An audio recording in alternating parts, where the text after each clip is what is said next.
ঋতু পরিবর্তনের ফলে চাঁদপুরে বেড়েছে বিভিন্ন রোগে আক্রান্ত শিশুর সংখ্যা। বেশিরভাগই ভুগছে জ্বর, সর্দি, কাশি, নিউমোনিয়া ও শ্বাসকষ্টে। অবস্থার অবনতি হলে দ্রুত হাসপাতালে ভর্তির পরামর্শ দিচ্ছেন চিকিৎসকরা। খোকন কর্মকারের তথ্যচিত্রে ডেস্ক রিপোর্ট। প্রতিবছর শীত বর্ষায় আবহাওয়া পরিবর্তন হয়, আর এ সময় বাড়ে বিভিন্ন রোগে আক্রান্ত শিশুর সংখ্যা। জ্বর, সর্দি, কাশি, শ্বাসকষ্ট, নিউমোনিয়া সহ সিজনাল রোগে আক্রান্তের সংখ্যাই থাকে বেশি। দেশের অন্যান্য অঞ্চলের মতো চাঁদপুরেও বেড়েছে নানা রোগে আক্রান্ত শিশুর সংখ্যা। গত 17 আগস্ট পর্যন্ত 179 শিশু ভর্তি ছিল। এক সপ্তাহ পর শিশু ওয়ার্ডে এই সংখ্যা বেড়ে দাঁড়ায় 192 জনে। প্রতিদিন গড়ে ভর্তি হচ্ছে 53 জন। জ্বর, কাশি, বমি অনেক জায়গায় নিছি, ভালো হয় না, তাই সদর হাসপাতালে নিয়ে আসছি ভর্তির জন্য।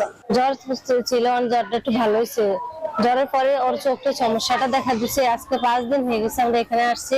হাসপাতালে জনবল সীমিত, সাথে রয়েছে আসন সংকটও। অবস্থার অবনতি হলে রোগীকে দ্রুত হাসপাতালে ভর্তির পরামর্শ বিশেষজ্ঞদের। বুকের দিকের পাশাপাশি একটু যদি পারিবারিক খাবারগুলো আছে তারা খায়, 4 ঘন্টা 5 ঘন্টা পর পর একটু একটু করে শুরু করে, এবং বাইরের খাবারটা যদি সে একদমই না খায় তাহলে আসলে এই অ্যালার্জি থেকে দূরে থাকতে পারবে এবং এই অসুখটা কম হবে। আবহাওয়া পরিবর্তনের সময় কুসুম গরম পানি দিয়ে শিশুদের নাক, গলা পরিষ্কার রাখার পরামর্শ দিয়েছেন চিকিৎসকরা। Desk report, news 24।